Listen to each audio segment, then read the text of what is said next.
Celebrated man of World War II, who went on to become a movie star, was found dead this afternoon in the... Audie Murphy, one of America's most decorated soldiers of World War II, often referred to himself modestly as a fugitive from the law of averages, a phrase that reflected both his humility and his extraordinary survival against incredible odds.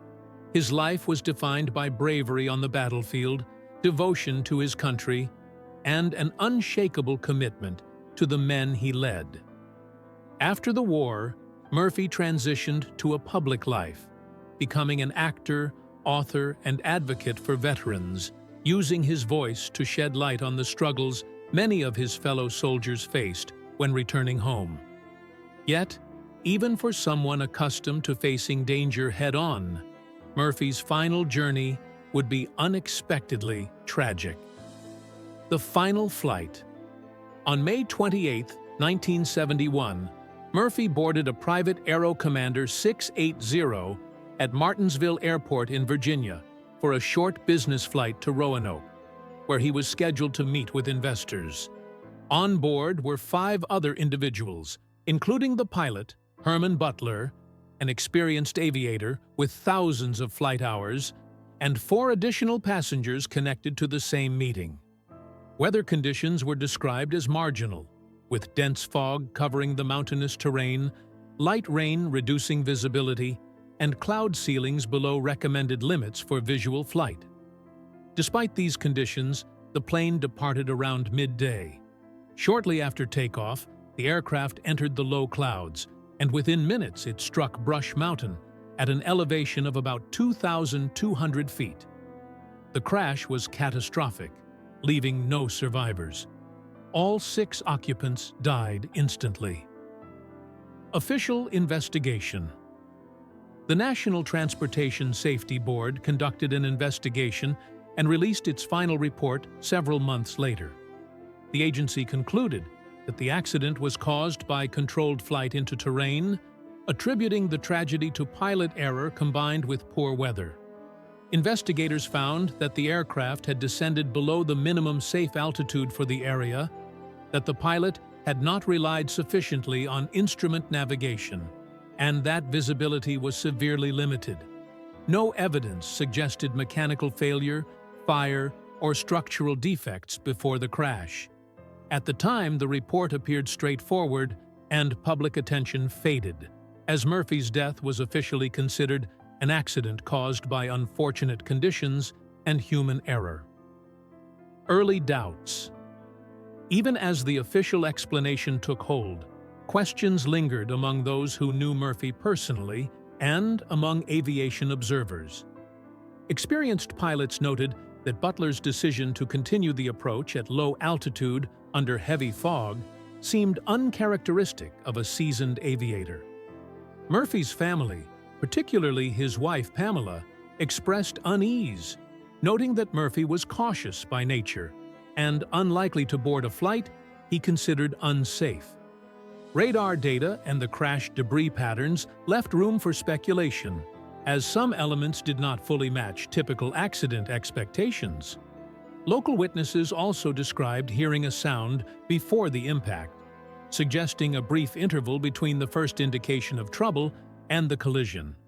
While investigators attributed this to echoes or distortion, the accounts remained part of the narrative surrounding the crash. Renewed attention. Decades later, new information began to surface, prompting renewed interest in Murphy's final flight. Between 2018 and 2022, declassified government records, late witness statements, and independent forensic analyses brought additional context to light. These records included documentation of Murphy's post-war advocacy for veterans and some details about government monitoring during a time of heightened domestic scrutiny of public figures. Analysts also examined photographs and fragments from the crash, noting damage patterns that, while not definitively indicating foul play, suggested that routine inspection might not have revealed all risks inherent in the aircraft. Some witnesses recalled seeing individuals performing maintenance work on the aircraft the night before the flight, though records did not clarify their role. Advocacy and legacy. What remains indisputable is that in the years leading up to his death, Murphy had shifted much of his attention toward veteran care. He spoke openly about the struggles of returning soldiers, including the psychological challenges that were only beginning to be understood as post-traumatic stress. He visited veterans' hospitals, advocated for improved care, and sought to ensure that the sacrifices of his fellow soldiers were honored in practical ways. Murphy's work went beyond symbolic gestures. He pursued public engagement, investigated conditions at care facilities, and considered projects to shed light on mistreatment or mismanagement within institutions tasked with supporting veterans. His commitment to truth, transparency, and accountability made him a respected figure among those he served, and his advocacy carried weight precisely because of his credibility and reputation as a national hero. Questions that remain. While the official conclusion of the crash has never changed, these additional layers of context have fueled ongoing discussion. Unanswered questions about the flight path, weather decisions, and the sequence of events leading up to the crash continue to intrigue historians, aviation experts, and the public. The declassified materials provided insight into Murphy's professional and personal focus in his final months, though they did not definitively alter the established cause of the accident. What they did highlight, however, was the narrow scope of the original investigation and the potential for nuance in understanding the circumstances surrounding his death. A life remembered Audie. Murphy's life continues to resonate far beyond the details of his final flight. He is remembered first and foremost as a decorated soldier, a symbol of courage and resilience in the face of overwhelming odds. Yet his legacy is also defined by his advocacy for others, particularly veterans, and his willingness to confront uncomfortable truths about the systems meant to protect those who served. These dual aspects, heroism in battle and dedication to social responsibility, make his story compelling, enduring, and instructive. His life serves as a reminder that public figures, even those celebrated for bravery, may face challenges and responsibilities far beyond what the public sees.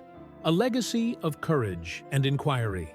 Even decades after his passing, Murphy's story encourages reflection on larger questions about accountability, transparency, and the treatment of those who serve. While the plane crash of May 28, 1971 is officially categorized as an accident caused by human error and poor weather, the additional context regarding Murphy's post-war advocacy and the circumstances surrounding his last months adds depth to our understanding of him as a person and a public figure. His courage extended beyond the battlefield into civilian life, and his dedication to exposing systemic challenges continues to inspire. Conclusion. More than 50 years later, Audie Murphy's life and death remain entwined with admiration, sorrow, and curiosity. The crash on Brush Mountain ended his work abruptly, yet his legacy persists through the veterans' programs, public awareness, and the countless lives he touched both during and after the war.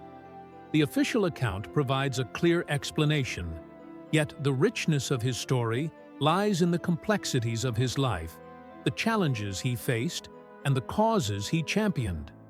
Today, Murphy is remembered as a hero in both action and spirit, a man whose service, advocacy, and integrity continue to resonate, reminding us that the measure of a life is not only in its end, but in the courage, compassion, and impact that define it.